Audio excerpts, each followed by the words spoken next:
GI tag की series को आगे बढ़ाते हुए आज हम ईस्ट जोन के बचे हुए स्टेट्स के जीआई टैग्ड प्रोडक्ट के बारे में डिस्कस करेंगे। इससे पहली वाली वीडियो में हमने छत्तीसगढ़ और उड़ीसा के जीआई टैग्ड प्रोडक्ट के बारे में डिस्कस करा था। इस वीडियो में हम सबसे पहले वेस्ट बंगाल के जीआई टैग्ड प्रोडक्ट के बारे में डिस्कस करेंगे। उसके बाद ईस्ट जोन के जो भी सब स्टेट्स हैं उन सभी के जीआई टैग्ड प्रोडक्ट के बारे में आपको मैं इस वीडियो में बताऊंगा। तो आइए शुरू करते हैं। सबसे पहला जो स्टेट है ईस्ट जोन का वो है वेस्ट बंगाल, जिसके बारे में आज हम पढ़ेंगे। तो सबसे पहले आइए शुरू करते हैं वेस्ट बंगाल के जीआई टैग्ड प्रोडक्ट के बारे में जानते हैं। तो सबसे पहला जो वेस्ट बंगाल का जीआई टैग्ड प्रोडक्ट है वो है Darjeeling tea word and logo, जैसा कि आप देख सकते हैं। तो दार्जिलिंग टी इनफैक्ट वेस्ट बंगाल का ही नहीं बल्कि इंडिया का भी सबसे पहला जीआई टैग्ड प्रोडक्ट था, जैसा कि मैंने आपको बताया था पहले शुरुआत में। तो दार्जिलिंग टी वर्ड एंड लोगो यहाँ पे लिखा है, इसका मतलब दार्जिलिंग टी जो वर्ड है ये भी जीआई टैग्ड है, दार्जिलिंग टी का जो लोगो है वो भी जीआई टैग्ड है। इसका मतलब ये है कि जो चाहे दार्जिलिंग में उगती है, जो उसके ऑथराइज्ड यूज़र हैं वही केवल दार्जिलिंग टी वर्ड को इस्तेमाल कर सकते हैं और उसके लोगो को अपने प्रोडक्ट पे लगा सकते हैं। तो दार्जिलिंग टी की खास बात क्या होती है कि दार्जिलिंग टी अपने अरोमा के लिए, अपनी सुगंध के लिए जानी जाती है और जब दार्जिलिंग टी बनाई जाती है तो उसमें एक लाइट कलर इन्फ्यूजन होता है। यही खासियत होती है, स्पेशलिटी होती है दार्जिलिंग टी की, इसलिए दार्जिलिंग टी को जीआई टैग्ड प्रोडक्ट मिला है। दार्जिलिंग की जो टी है ये 4 वेराइटीज़ में आती है, black, white, green and oolong tea. तो ये 4 वेराइटीज़ हैं दार्जिलिंग टी की। दार्जिलिंग जो कि वेस्ट बंगाल का एक डिस्ट्रिक्ट है, थोड़ा हिली एरिया है। तो दार्जिलिंग में जो टी कल्टीवेशन की शुरुआत है ये 1841 में हुई थी। एक ब्रिटिशर थे जिनका नाम था सर कैंपबेल, जो कि एक सर्जन थे। उन्होंने ही दार्जिलिंग में टी कल्टीवेशन की शुरुआत करी थी और तब से लगातार दार्जिलिंग में टी कल्टीवेट होती आ रही है और ये दार्जिलिंग की टी वर्ल्ड फेमस है और इसलिए दार्जिलिंग टी को जीआई टैग प्रोडक्ट मिला है। तो ये सबसे पहला प्रोडक्ट है वेस्ट बंगाल का GI tagged, Darjeeling tea word and logo, agricultural category में। सेकंड जो प्रोडक्ट है वो है नाक्षीकंथा। तो नाक्षीकंथा क्या होता है मैं आपको बताता हूँ। तो नाक्षीकंथा में ऐसे समझ सकते हैं कि ये एक प्रकार का ब्लैंकेट होता है, ब्लैंकेट की तरह होता है जिसपे एम्ब्रॉयडरी करी जाती है। ये बहुत ही कई सदियों पुराना बंगाली आर्ट ट्रेडिशन है नाक्षीकंथा बनाने का। तो नाक्षीकंथा को भी जीआई टैग मिला है। तो ये सेकेंड आइटम हो जाएगा वेस्ट बंगाल का जीआई टैग्ड हैंडीक्राफ्ट कैटेगरी में। आगे बढ़ते हैं।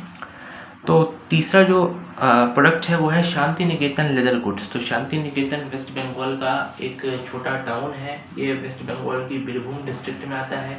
शांति निकेतन जो टाउन है इसकी खास बात यह है कि ये रविंद्रनाथ टैगोर के जो फादर थे उन्होंने इस टाउन को बसाया था।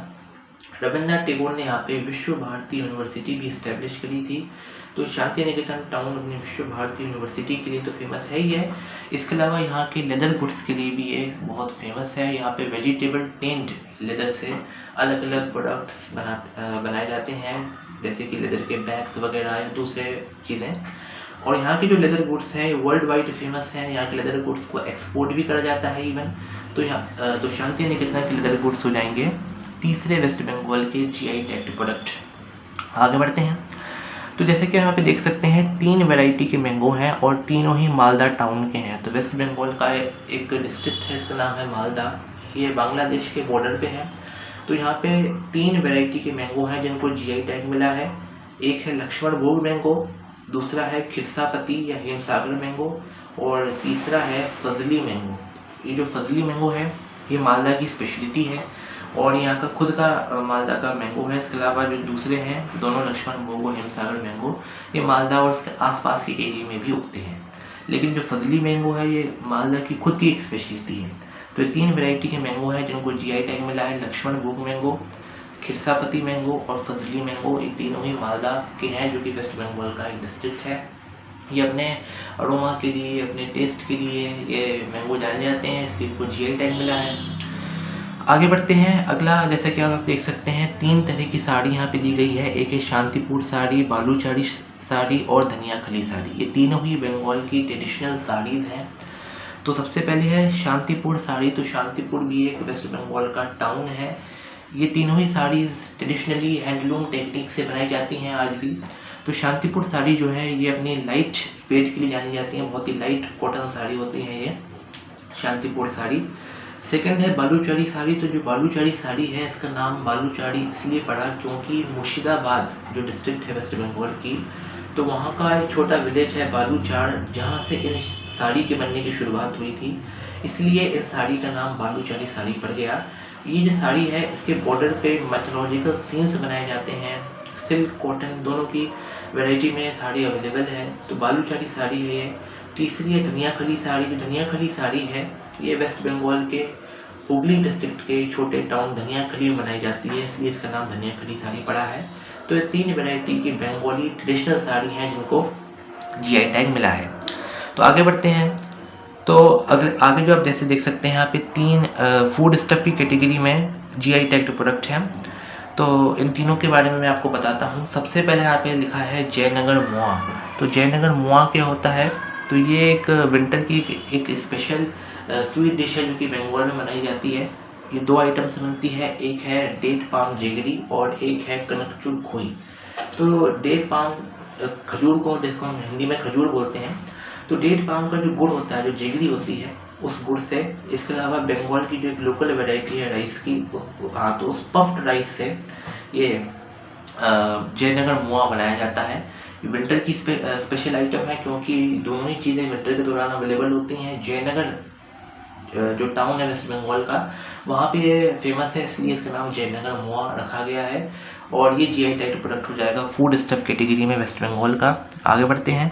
नेक्स्ट है बर्धमान सीताभोग और बर्धमान मीदाना। जैसे कि यहाँ पे देख सकते हैं, तो बर्धमान का सीताभोग और बर्धमान का मीदाना। तो सीताभोग क्या होता है? सीताभोग भी एक स्वीट डिश है, एक मिठाई है। सीताभोग छेने से, राइस फ्लोर से और शुगर से, इन 3 इंग्रेडिएंट्स से सीताभोग बनाया जाता है। इसके अलावा अगर है मीदाना, तो मीदाना को हम समझ सकते हैं कि बूंदी की तरह होता है, छोटी वैरायटी बूंदी की समझ सकते हैं उसको।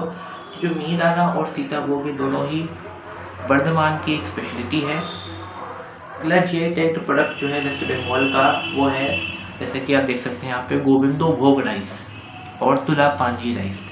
ये दोनों ही राइस की लोकल वैरायटी हैं वेस्ट बंगाल की। और गोविंदो भोग राइस ये थोड़ा शॉर्ट लेंथ का होता है और थोड़ा स्टिकी इसका टेस्ट होता है। तो गोविंदो भोग राइस और तुला पांजी राइस, 2 लोकल वैरायटी हो जाएंगी वेस्ट बंगाल के राइस की, जिनको जीआई टैग प्रोडक्ट मिला है, जिनको जीआई टैग मिला है।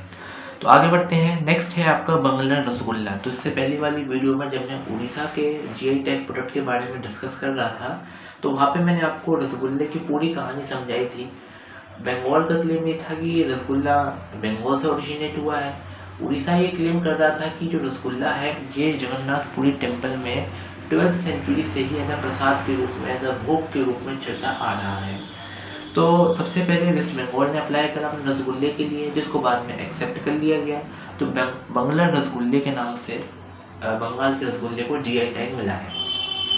उसके बाद रेस्टोरेंट ने बोला कि उड़ीसा भी अपने रसगुल्ले के लिए क्लेम कर सकता है अगर उसका एक अलग टेस्ट, अलग टेक्सचर, अलग क्वालिटी हो तो।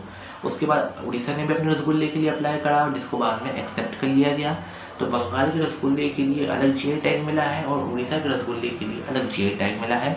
तो ये नेक्स्ट जीआई टैग प्रोडक्ट हो जाएगा वेस्ट बंगाल का बंगला रसगुल्ला फूड स्टफ कैटेगरी में। नेक्स्ट है बांकुड़ा पंचमोड़ा टेराकोटा क्राफ्ट। तो वेस्ट बंगाल का एक डिस्ट्रिक्ट है, इसका नाम है बांकुड़ा। तो बांकुड़ा का एक विलेज है, इसका नाम है पंचमोड़ा, जैसे कि आप देख सकते हैं लिखा हुआ है। तो बांकुड़ा का जो पंचमोड़ा विलेज है, ये अपने टेराकोटा क्राफ्ट के लिए बहुत फेमस है। यहाँ पे क्ले से अलग अलग क्राफ्ट बनाए जाते हैं, जैसे टॉयज वगैरह बनाए जाते हैं। और स्पेशली यहाँ के जो घोड़े हैं, इस टेराकोटा से, इस क्ले से जो घोड़े या हॉर्स बनाए जाते हैं, तो यहाँ के हॉर्स भी बहुत फेमस है, वर्ल्ड वाइड फेमस है। यहाँ के हॉर्स को एक्सपोर्ट भी करा जाता है, एज अ डेकोरेटिव आइटम के लिए यूज़ करे जाते हैं, घरों में सजाने के लिए। तो बांकुड़ा के पंचमोड़ा टेराकोटा क्राफ्ट ये हो जाएगा अगला GI tag product West Bengal का हैंडीक्राफ्ट कैटेगरी में। आगे बढ़ते हैं। नेक्स्ट है बंगाल ढोकड़ा। तो बंगाल ढोकड़ा क्या होता है, ये मैंने आपको छत्तीसगढ़ के बारे में जब डिस्कस कर रहा था तब मैंने आपको बताया था ढोकड़ा आर्ट क्या होती है। तो ढोकड़ा आर्ट बहुत पुरानी आर्ट है और इंडस वैली सिविलाइजेशन से ही ये आर्ट चलती आ रही है, ढोकड़ा आर्ट। इसमें क्या होता है, मेटल की कास्टिंग करी जाती है। सबसे पहले मिट्टी का एक क्राफ्ट बनाया जाता है, उसके ऊपर वैक्स लगाई जाती है, फिर दोबारा मिट्टी लगाई जाती है। जब वैक्स पिघल जाती है तो, और जब उसको फिर हीट करा जाता है, उसके बाद वैक्स पिघल जाती है। उसके बाद जो बचता है वो मोल्ड होता है। इस मोल्ड से ही मेटल के अलग अलग क्राफ्ट्स, अलग अलग प्रोडक्ट्स बनाए जाते हैं। तो बंगाल का डोकरा भी GI टैग रजिस्टर्ड है। इसके अलावा छत्तीसगढ़ में भी ये डोकरा रजिस्टर्ड है बस्तर डोकरा के नाम से, जैसा कि मैं आपको इससे पहली वाली वीडियो में बता चुका हूँ। तो बंगाल का डोकरा भी रजिस्टर्ड है GI एक्ट के तहत हैंडीक्राफ्ट कैटेगरी में। आगे बढ़ते हैं। नेक्स्ट है बंगाल पट्टचित्र। तो उड़ीसा के बारे में जब मैं डिस्कस कर रहा था तो वहाँ पे मैंने आपको पट्टचित्र के बारे में बताया था कि पट्टचित्र क्या होता है।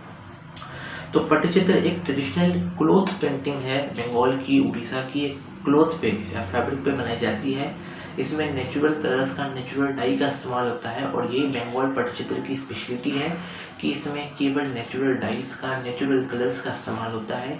ये जो पट्टचित्र होते हैं ये बेसिकली मैथोलॉजिकल सीन्स पे और जो पौराणिक जो ग्रंथ होते हैं उनकी अलग अलग कहानियों पे ये पट्टचित्र बेस्ड होते हैं।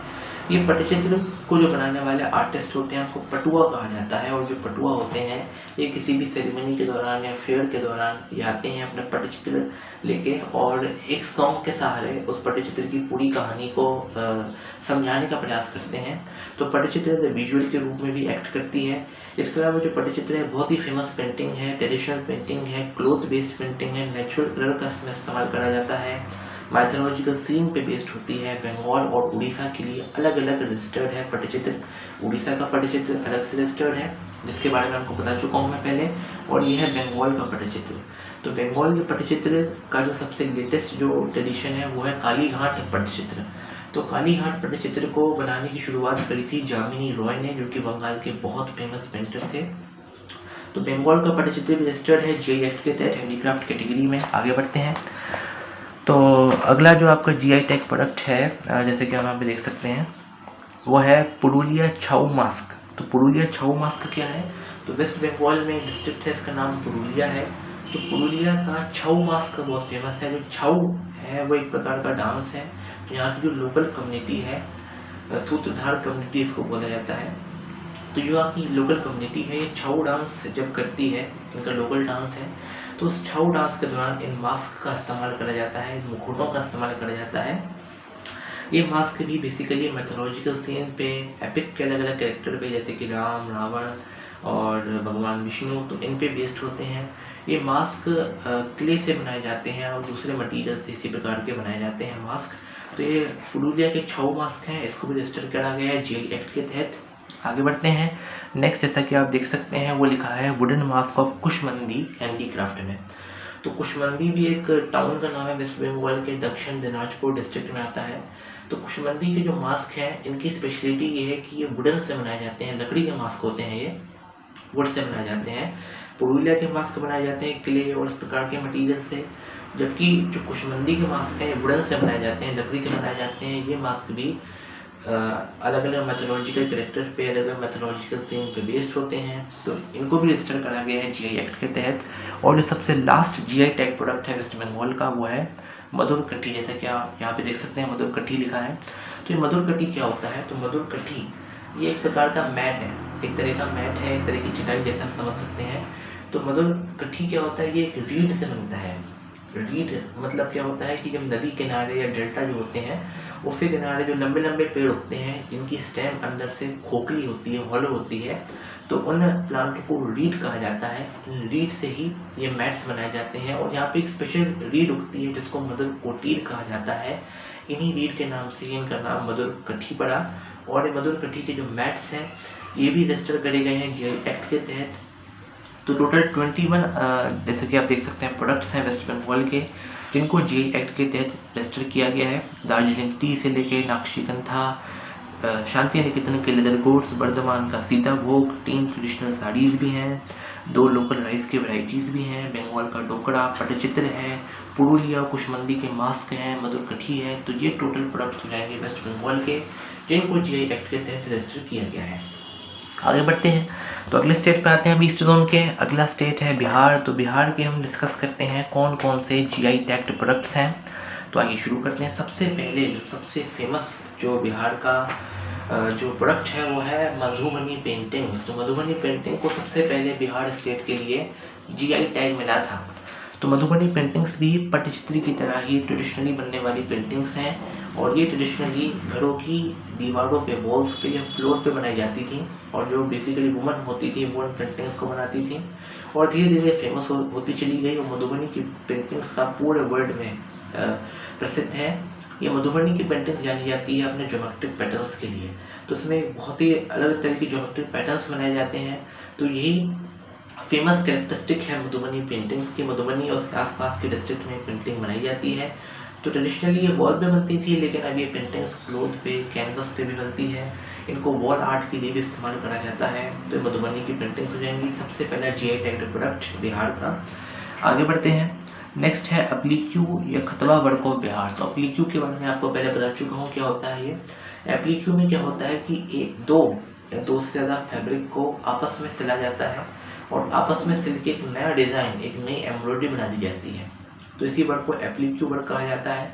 बिहार में इसका लोकल नाम है खतवा, तो इसको खतवा वर्क कहा जाता है। ये बिहार के अलग अलग डिस्ट्रिक्ट्स में इसको बनाया जाता है। तो इन खतवा वर्क का मेनली इस्तेमाल, जो इससे जो भी सब टेक्सटाइल्स या फैब्रिक्स जो बनते हैं, इनका इस्तेमाल करा जाता है टेंट्स वगैरह में, कैनोपीज़ में, शामियाना में इसका इस्तेमाल करा जाता है बनाने में। तो ये एप्लीक्यू खतवा वर्क हो जाएगा बिहार का हैंडीक्राफ्ट कैटेगरी में। आगे बढ़ते हैं।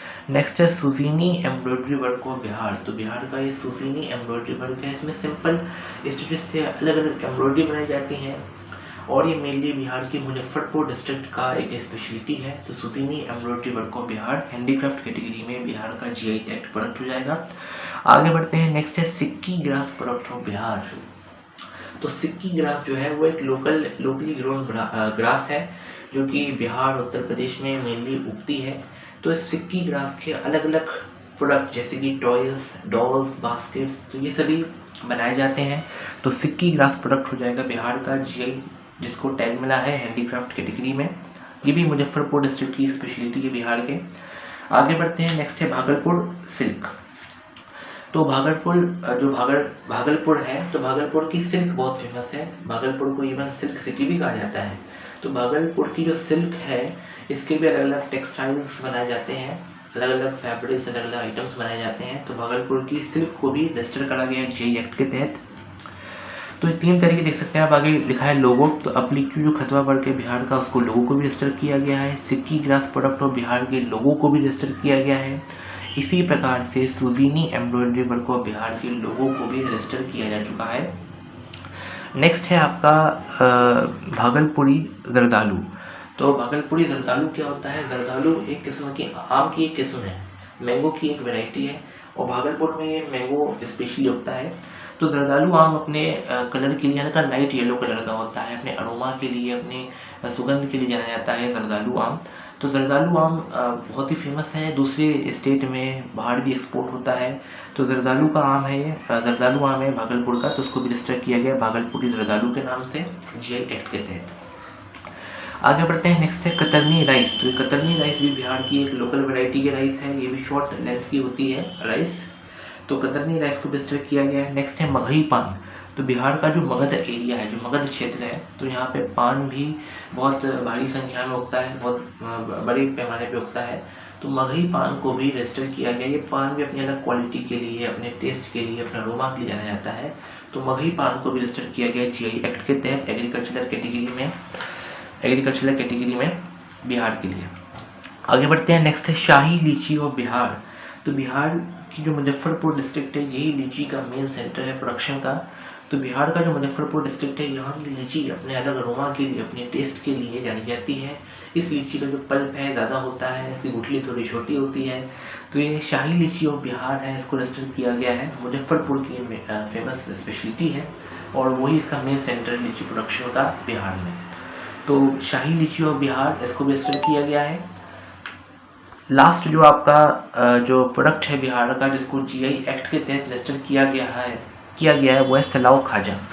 तो सिलाव नालंदा डिस्ट्रिक्ट का एक छोटा टाउन है, एक विलेज है और यहाँ का खाजा फेमस है। तो खाजा एक तरह से पेटीज की तरह ही होता है, पेटीज की तरह ही दिखता है ये, लेकिन खाने में थोड़ा मीठा होता है। तो सिलाव का खाजा को भी रजिस्टर किया गया है GI एक्ट के तहत। तो टोटल 13 प्रोडक्ट्स हैं बिहार के जिसको रजिस्टर किया गया है GI एक्ट के तहत। मधुबनी पेंटिंग्स हैं, सिक्की ग्रास प्रोडक्ट्स हैं, भागलपुर के सिल्क है, तो भागलपुर का जरदालू भी है, मुजफ्फरपुर की लीची है और सिलाव का खाजा है। आगे बढ़ते हैं। नेक्स्ट है झारखंड।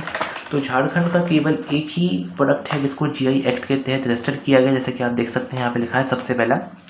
तो वो है सोहराई खोबर पेंटिंग, और उसको रिसेंटली 2020 में ही इसको रजिस्टर किया गया है। ये सोहराई खोबर पेंटिंग भी मधुबनी पेंटिंग्स की तरह ही वॉल्स पे बनती हैं। मधुबनी पेंटिंग जबकि क्लोथ पे बनने लग गई हैं, लेकिन ये सोहराई खोबर पेंटिंग्स वॉल्स पे बनती हैं। और ये हज़ारीबाग डिस्ट्रिक्ट जो है झारखंड की, तो हज़ारीबाग डिस्ट्रिक्ट की स्पेशलिटी है। यहाँ के जो ट्राइबल लोग होते हैं ये अपने घरों की छतों अपने घरों की दीवारों पे, वॉल्स पे ये पेंटिंग बनाते हैं। तो ये ट्रेडिशनल पेंटिंग है झारखंड की, सोहराई खोबर पेंटिंग। जो वहाँ के ट्राइब्स हैं, जो ट्राइबल एरिया के लोग हैं, तो वो उसको बनाते हैं। हज़ारीबाग डिस्ट्रिक्ट की स्पेशलिटी है। तो सोहराई खोबर पेंटिंग झारखंड का एक अकेला GI टैग्ड प्रोडक्ट है। आगे बढ़ते हैं। नेक्स्ट स्टेट है सिक्किम। तो सिक्किम का भी केवल एक ही GI टैग्ड प्रोडक्ट है रजिस्टर्ड, जिसका नाम है सिक्किम लार्ज कार्डेमोम।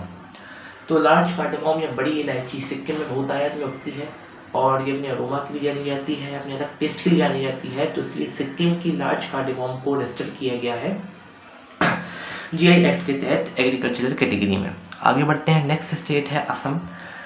तो जैसा कि आप देख सकते हैं यहाँ पे जो असम है, इसके टोटल 10 प्रोडक्ट्स रजिस्टर्ड हैं। तो सबसे पहला है मूगा सिल्क ऑफ असम। तो असम की मूगा सिल्क है, तो यहाँ की लोकल वैरायटी की सिल्क है। ये जो मूगा सिल्क है ये एक तरह की वाइल्ड सिल्क है, एक वाइल्ड सिल्क है। इसकी स्पेशलिटी ये होती है कि ये हल्की गोल्डन येलो कलर की होती है, नेचुरली ही ये गोल्डन येलो कलर की होती है।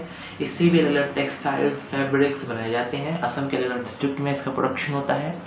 तो Muga silk of Assam handicraft category में असम का पहला GI टैग्ड प्रोडक्ट हो जाएगा। आगे बढ़ते हैं। नेक्स्ट है असम ऑर्थोडॉक्स। तो आप ये समझ रहे होंगे कि ये असम ऑर्थोडॉक्स क्या चीज़ है। तो असम की जो चाय है, जैसा कि आप जानते होंगे, असम टी प्रोडक्शन का बहुत इंपॉर्टेंट सेंटर है इंडिया का। इंडिया की ज़्यादातर जो टी प्रोडक्शन है वो असम से होता है। तो असम की जो टी है उसको 2 वैरायटी की आती हैं, एक CTC चाय होती है और एक होती है ऑर्थोडॉक्स टी। तो ऑर्थोडॉक्स टी को रजिस्टर किया गया है GI एक्ट के तहत, CTC को रजिस्टर नहीं किया गया है, बता दूं मैं आपको। तो ऑर्थोडॉक्स टी का नाम है ऑर्थोडॉक्स क्यों रखा गया। तो ऑर्थोडॉक्स का मतलब जो रूढ़िवादी हो, जो पुराना पारंपरिक हो, प्राचीन सभ्यता संबंधित हो। तो ऑर्थोडॉक्स इसलिए नाम दिया गया है क्योंकि ये जो चाय है ये भी आज भी हैंड से सारा इसका ज़्यादातर काम होता है, मशीन का बहुत कम इस्तेमाल होता है। इसमें प्रोसेसिंग से लेके जो सारी चीज़ें हैं वो इस चाय में हाथों से की जाती है। हैंडमेड सारी पूरी टी है, सब कुछ जो प्रोसेसिंग से लेके सारा जो काम है ये सब हाथों से होता है। तो ये असम की ऑर्थोडॉक्स चाय हो जाएगी। जबकि CTC में ऐसा नहीं होता, वो पूरी तरीके से मशीनरी सारा काम होता है, उसमें हैंड का कोई इसमें रोल नहीं है। तो असम की ऑर्थोडॉक्स टी को रजिस्टर किया गया है GI एक्ट के तहत। असम की ऑर्थोडॉक्स टी क्योंकि हाथों से इसका काम होता है, ब्लेंडिंग से लेकर प्रोसेसिंग तक, तो इसलिए इसका जो एक नेचुरल टेस्ट आता है, अपने अरोमा के लिए जानी जाती है। जबकि CTC में ऐसा थोड़ा बहुत नहीं मिल पाता है, क्योंकि हाथों से इसका सारा काम होता है। तो ये थोड़ी कॉस्टली होती है बजाय CTC के, जबकि CTC थोड़ी ज़्यादा अफोर्डेबल होती है। इसलिए ज़्यादातर कंपनी CTC के नाम से चाय बेचती हैं। जबकि ऑर्थोडॉक्स टी असम के लिए रजिस्टर्ड है, और जो उस एरिया के जो टी ग्रोवर्स हैं वो ही असम ऑर्थोडॉक्स को इस्तेमाल कर सकते हैं इस नाम को। आगे बढ़ते हैं। नेक्स्ट है मूगा सिल्क ऑफ असम का लोगो, उसको भी रजिस्टर किया गया है। नेक्स्ट है असम करबी अंगलोंग जिंजर। तो असम का एक डिस्ट्रिक्ट है, इसका नाम है करबी अंगलोंग। ये ट्राइबल एरिया है और बहुत ही बैकवर्ड डिस्ट्रिक्ट भी हम इसको कह सकते हैं। तो यहाँ की जिंजर प्रोडक्शन के लिए जाना जाता है। ये जिंजर हल्की तीखी होती है, इसलिए अलग क्वालिटी की होती है। तो असम की करबी अंगलोंग जिंजर, इसको रजिस्टर किया गया है GI एक्ट के तहत एग्रीकल्चरल कैटेगरी में। आगे बढ़ते हैं।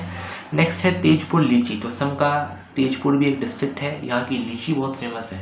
तो यहाँ की जो लीची है ये भी बिहार के मुजफ्फरपुर की तरह, इसको भी रजिस्टर किया गया है तेजपुर लीची के नाम से असम के लिए। नेक्स्ट है जोहा राइस ऑफ असम और बोका चौल। जैसे कि आप यहाँ पे देख सकते हैं जोहा राइस लिखा है, उसके बाद लिखा है बोका चौल। तो बोका चौल भी एक राइस की वैरायटी है, दोनों ही राइस की वैरायटी हैं, असम की लोकल राइस की वैरायटी हैं। तो जोहा राइस है ये। इसके अलावा बोका चौल की मैं खास बात आपको बता दूं, ये बोका चौल राइस जानी जाती है, अपने अलग एक क्वालिटी की राइस होती है। इसको केवल भिगोने मात्र से, पानी में सोक करने से ही पक जाता है चावल। तो ऐसा क्वालिटी का चावल होता है ये बोका चौल। तो बोका चौल और जोहा राइस ऑफ असम, ये दोनों ही राइस की लोकल वैरायटी है असम की, जिनको रजिस्टर किया गया है GI एक्ट के तहत। नेक्स्ट है काजी नींबू। तो काजी नींबू, नींबू यहाँ पे लग रहा है कि नींबू का कहीं ना कहीं इसमें हल्का साउंड वैसा लग रहा है। तो ये भी एक लेमन की ही वैरायटी है असम के। ये नींबू दूसरे नींबू जैसे सर्कुलर शेप के होते हैं। ये नींबू सर्कुलर ना होने के बजाय ये हल्का एलोंगेटेड होता है, थोड़ा लंबा होता है नींबू, और अपने अलग टेस्ट के लिए जाना जाता है। तो काजी नीमू को रजिस्टर किया गया है असम के लिए जीआई एक्ट के तहत। नेक्स्ट है चोकुआ राइस ऑफ असम, तो ये भी असम की एक लोकल वेराइटी है राइस की, एग्रीकल्चरल कैटेगरी में इसको भी रजिस्टर किया गया है। नेक्स्ट है लास्ट जो सबसे है वो है आपका असम गमोसा। तो असम का गमोसा आपने देखा होगा कई बार टीवी पे जो लोग जाते हैं वो पहने रहते हैं। तो ये जो असम का गमोसा है ट्रेडिशनली असम में बनता है, हैंडलूम टेक्निक से बनता है। ये असम का जो गमोसा होता है वाइट कलर का होता है, इसमें रेड कलर की बॉर्डर्स पे एम्ब्रॉयडरी करी जाती है। ये असम का गमोछा गमछे की तरह इस्तेमाल होता है, गमछे की तरह इसको वहाँ के लोग पहनते हैं। तो असम के गमोछे को भी रजिस्टर किया गया है जीआई एक्ट के तहत। तो टोटल 10 प्रोडक्ट्स हो जाएंगे। Muga silk of Assam, Assam Orthodox, muga silk of Assam का लोगो को रजिस्टर किया गया है। असम करबी अंगलोंग जिंजर हो जाएगी, तेजपुर की लीची हो जाएगी, जोहा राइस है, बोका चौल है, चोकुआ राइस भी है, काजी नीमू जो लेमन जो लाइम की वैरायटी है वो भी रजिस्टर्ड है, असम का गमोसा भी रजिस्टर्ड है। तो ये हो जाएंगे पूरे असम के 10 जीआई टैग्ड प्रोडक्ट। तो आगे बढ़ते हैं नॉर्थ ईस्ट की तरफ। हम ईस्ट की डिस्कस तो कर ही रहे थे, तो साथ ही साथ नॉर्थ ईस्ट को भी डिस्कस कर लेते हैं। उसके बाद ये साउथ में चलेंगे और इस वीडियो सीरीज जो है ख़त्म हो जाएगी। तो सबसे पहले नॉर्थ ईस्ट के बारे में हम यहाँ पे बात कर लेते हैं ज़रा। तो नॉर्थ ईस्ट के बारे में आपको फटाफट से बता देता हूँ। अलग अलग जो स्टेट है, मणिपुर से लेके मिजोरम, मिजोरम से लेके मेघालय, नागालैंड, त्रिपुरा, अरुणाचल प्रदेश, सबके जीआई टैग प्रोडक्ट के बारे में आपको ब्रीफ में फटाफट से बता देता हूँ। सबसे पहले जैसे आप यहाँ पे देख सकते हैं वो है नागा मिर्च। तो नागालैंड की जो मिर्च है ये बहुत फेमस है और ये जो मिर्च है ये लंबी न होने की बजाय थोड़ी छोटी होती है, थोड़ी मोटी होती है। ये मिर्च अपनी हॉटनेस के लिए जानी जाती है, बहुत ही तीखी होती है ये मिर्च। इसके अलावा दुनिया की सबसे तीखी मिर्चों में से एक माना जाता है इस नागा मिर्च को। तो ये हो जाएगा। नेक्स्ट जैसा कि आप यहाँ पे देख सकते हैं ये 3 जो आपको दिख रहे हैं मणिपुर के तो ये 3 ही एक प्रकार के शॉल्स हैं, मणिपुर में ट्रेडिशनली बनते आ रहे हैं, हाथों से बनते हैं, हैंड वूवन होते हैं। ये 3 तरह के शॉल जैसे कि आप यहाँ पे देख सकते हैं, नाम थोड़ा अजीब है। नेक्स्ट है नागा ट्री टोमेटो। तो नागालैंड का ट्री टोमेटो है ये, नागालैंड का जो ट्री वहाँ पे जो टोमेटो उगता है लोकल वैरायटी वहाँ की, तो उसको रजिस्टर किया गया है। ये टोमेटो थोड़ा सा लाल कम होता है, हल्का पीला हल्का लाल सस्कर में शेड होता है, थोड़ा छोटा दिखता है और कुछ अलग क्वालिटी का ये टोमेटो होता है, इसलिए नागा ट्री टोमेटो के नाम से रजिस्टर किया गया है जीआई एक्ट के तहत। नेक्स्ट है अरुणाचल का ऑरेंज। अरुणाचल प्रदेश का ऑरेंज है यहाँ पे, अरुणाचल का संतरा है जिसको रजिस्टर किया गया है। उसके बाद मिजोरम की भी चिली है, नागालैंड की चिली के मिर्च के साथ साथ। नेक्स्ट है त्रिपुरा क्वीन पाइनएप्पल। त्रिपुरा का क्वीन पाइनएप्पल है ये, और ये जो नॉर्थ ईस्ट के स्टेट हैं यहाँ पे अपने पाइनएप्पल प्रोडक्शन के लिए जाने जाते हैं, जिनका मेन सेंटर त्रिपुरा है। तो त्रिपुरा के क्वीन पाइनएप्पल को भी रजिस्टर किया गया है जीआई एक्ट के तहत, जैसा कि आप यहाँ पे देख सकते हैं त्रिपुरा क्वीन पाइनएप्पल त्रिपुरा के लिए। नेक्स्ट है खासी मैंडरिन। तो मैंडरिन क्या होता है? मैंडरिन एक तरीके से ऑरेंज ही होता है, लेकिन ऑरेंज से थोड़ा छोटा होता है और उसकी जो स्किन होती है वो थोड़ी सी पतली होती है और उसका टेस्ट भी काफ़ी थोड़ा बहुत अलग होता है। तो खासी जो हिल्स हैं मेघालय की, तो वहाँ के मैंडरिन को भी रजिस्टर किया गया है जीआई एक्ट के तहत खासी मैंडरिन के नाम से मेघालय के लिए। नेक्स्ट है कचाई लेमन। तो कचाई लेमन भी एक, जैसे कि आपका असम का लेमन था उसी तरीके से मेघालय का भी मणिपुर का भी एक लेमन है कचाई लेमन। नेक्स्ट है मेमोंग नारंग, जैसे कि आप यहाँ पे देख सकते हैं। तो मेमोंग नारंग क्या है? ये भी ऑरेंज की तरह ही है और ये वाइल्ड ऑरेंज है, इसकी स्किन ज़्यादा मोटी होती है, ऑरेंज का वाइल्ड ऑरेंज है, ठीक है, जो कि मेघालय की हिल्स के हिल एरिया पे उगता है। तो मेमोंग नारंग को भी रजिस्टर किया गया है जीआई एक्ट के तहत। नेक्स्ट है चाक्षांग शॉल। तो जैसे आप यहाँ पे देख सकते हैं चाक्षांग, तो नागालैंड का एक ट्राइब है जिसका नाम है चाक्षांग, तो उनके द्वारा जो शॉल बनाया जाता है तो उसको रजिस्टर किया गया है जीआई एक्ट के तहत। उसके बाद जो आप ये 5 देख सकते हैं, ये 1 2 3 4 5, ये 5 को रजिस्टर किया गया है मिजोरम के लिए, और ये 5 भी शॉल ही हैं और अलग अलग तरह के शॉल हैं, अलग अलग ओकेजन पे पहने जाते हैं। एक फंडल के टाइम पे पहना जाता है, एक वेडिंग के टाइम पे पहना जाता है, एक फेस्टिवल के टाइम पे पहना जाता है। तो ये 5 वेराइटी के शॉल हैं 5 मिजोरम के लिए इसको रजिस्टर किया गया है। और जो सबसे लास्ट है नॉर्थ ईस्ट का वो है ईडू मिश्मी टेक्सटाइल्स अरुणाचल प्रदेश का। यहाँ पे एक ट्राइब रहती है, अरुणाचल प्रदेश की ट्राइब्स हैं जिनका नाम है मिश्मी ट्राइब इनको बोला जाता है। तो उनके द्वारा जो टेक्सटाइल्स बनाई जाती हैं तो वही ईडू मिश्मी टेक्सटाइल के नाम से रजिस्टर्ड है अरुणाचल प्रदेश के लिए। तो टोटल 18 है ये नॉर्थ ईस्टर्न स्टेट के, नागा मिर्च से लेकर अरुणाचल का ऑरेंज भी है, त्रिपुरा का पाइनएप्पल भी है, मिजोरम के और मणिपुर के शॉल्स भी हैं, अरुणाचल प्रदेश के टेक्सटाइल्स भी हैं। तो अब तक मैंने आपको ईस्ट जोन के सारे स्टेट के बारे में मैंने आपको बता दिया, उन सभी के जीआई टैग्ड प्रोडक्ट के बारे में मैं आपको बता चुका हूँ। इसके साथ साथ मैंने नॉर्थ ईस्ट स्टेट के जीआई टैग्ड प्रोडक्ट के बारे में भी मैंने आपको बता दिया है। अब बचता है केवल साउथ जोन। तो इसके अगली वीडियो में मैं आपको साउथ जोन की जितनी भी सारे स्टेट है, तेलंगाना से लेकर आंध्र प्रदेश, केरला, तमिलनाडु, कर्नाटका, सबके जीआई टैग्ड प्रोडक्ट के बारे में बताने वाला हूँ। मेरे चैनल अगर आपको वीडियो पसंद आई हो तो लाइक करिए, मेरे चैनल को सब्सक्राइब करिए। Thank you.